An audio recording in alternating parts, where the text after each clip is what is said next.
Il y a les enfants qui rêvent de devenir un super-héros de l'espace. Et ceux qui voudraient devenir un alien. Anthony Loffredo a tout de suite choisi son camp. En 2014, ce Montpelliérain a 26 ans lorsqu'il se lance à la poursuite de son rêve de gosse. J'ai toujours été attiré par ces trucs de robots, de futur, ces extraterrestres, ces machines. Raconte-t-il dans une très rare interview au Midi Libre. Je voulais être comme eux. Quand j'étais petit, je me disais, je rêve d'être une de ces créatures. Je voulais me détacher du corps humain. Ce petit quelque chose qui fait craquer les filles. À l'époque. Anthony n'est donc plus un petit garçon. Mais il veut toujours être quelqu'un d'exceptionnel et pas ce petit gars du Sud à l'accent prononcé, anonyme parmi la foule.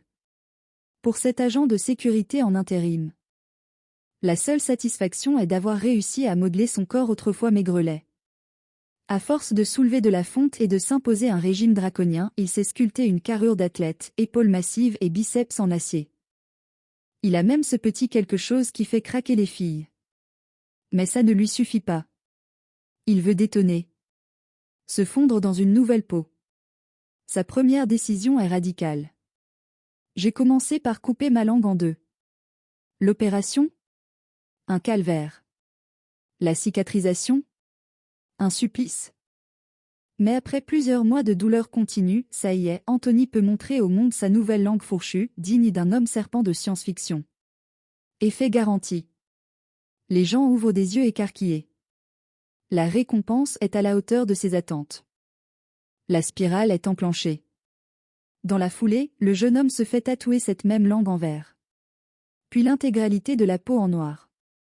Et même les yeux, en noir encore, il faut imaginer la séance de torture. La transformation est bluffante. Dès lors, on ne l'arrête plus. Les décisions irréversibles s'enchaînent. En 2018, à Barcelone, il se fait couper les oreilles. Puis il se fait carrément enlever le nez et la lèvre supérieure. Sous la peau de son crâne et de son visage. Il se fait poser une série d'implants qui cabossent ses contours et le rendent plus effrayant encore, un peu comme Dark Maul, le méchant à cornes de Star Wars. Sauf qu'il ne s'agit pas de maquillage. Bientôt, il a lui-même son petit nom de cinéma. Ce sera Black Alien. Mais il en veut davantage. Encore et toujours plus. Une opération impensable en Europe. En novembre 2021, malgré les tracasseries liées à la pandémie, il traverse l'Atlantique pour l'opération suivante. Dans une clinique privée de Guadalajara, au Mexique. Il se fait retirer l'auriculaire et l'annulaire de la main gauche. Une opération impensable en Europe, où l'on voit mal un médecin amputer des membres sains. Mais là-bas, contre quelques zéros, ça passe. Ses bras sont désormais prolongés de griffes. Comme on en prête aux extraterrestres. Anthony est-il encore humain? En tout cas, son allure dérangeante ne laisse personne indifférent. Les filles. Il y en a à qui ça plaît, assure-t-il. Les passants? Il jure faire son possible pour ne pas trop les effrayer. En particulier les enfants, qu'il évite d'approcher par surprise. Sa propre mère?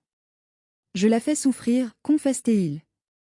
Je sais que le soir elle se demande, mais qu'est-ce que j'ai fait? Difficile de dire ce que l'ancien beau gosse est devenu précisément. Une chose de sûre, désormais, il en vit. Sur Instagram, son compte the-black-alien-project affiche 1,3 million de followers. Assez pour générer des revenus. Assez pour financer l'opération suivante. En 2022, Anthony Loffredo projetait une subincision. Une tradition aborigène, cependant très marginale, qui consiste à se faire ouvrir le pénis dans le sens de la longueur, de l'arrière du gland au testicule, un peu comme un pain de sandwich kebab. Mais pas un médecin n'a accepté de risquer le coup de scalpel. Alors il entend désormais se faire amputer d'une jambe. Pour la faire remplacer par une prothèse bionique? Il ne l'a pas dit. Trouver le chirurgien sera là aussi compliqué. Se faire ouvrir le pénis dans la longueur. En attendant, c'est encore sur ses deux pieds que Black Alien mène son petit extraterrestre de chemin. Et ce n'est pas facile tous les jours. Si je veux manger dans un restaurant, il arrive que le serveur me dise que je ne peux pas rester en terrasse, explique-t-il. Une fois, à Paris, on m'a insulté. D'autres personnes crient et partent dès qu'elles me voient. Mais moi, j'aime qu'on me regarde comme un type normal. J'ai un travail, une famille, une petite amie, tout ça, c'est ça, qui me rend normal. Vraiment? Sur Internet, le cas d'Anthony divise. Il y a ceux qui poussent des cris d'horreur. Ceux qui se moquent, évidemment. Ceux qui dénoncent un commerce de mutilation en accablant les médecins qui pratiquent de telles opérations. Mais il y a surtout ceux à qui cette destinée serre le cœur. On ne peut avoir que de la peine pour tous ces gens qui ont besoin de se mutiler pour se sentir bien, écrit une internaute. Bien sûr, on pourra saluer la performance artistique et l'engagement total de ce garçon, dont la valeur en tant que produit serait aujourd'hui estimée à 2 millions de dollars. Bien sûr, par principe, Anthony mérite le respect. Mais, même s'il semble raisonnable sous son allure effrayante, impossible de ne pas lui deviner d'immenses failles psychologiques. Avec, pour horizon, des perspectives aussi noires que son teint.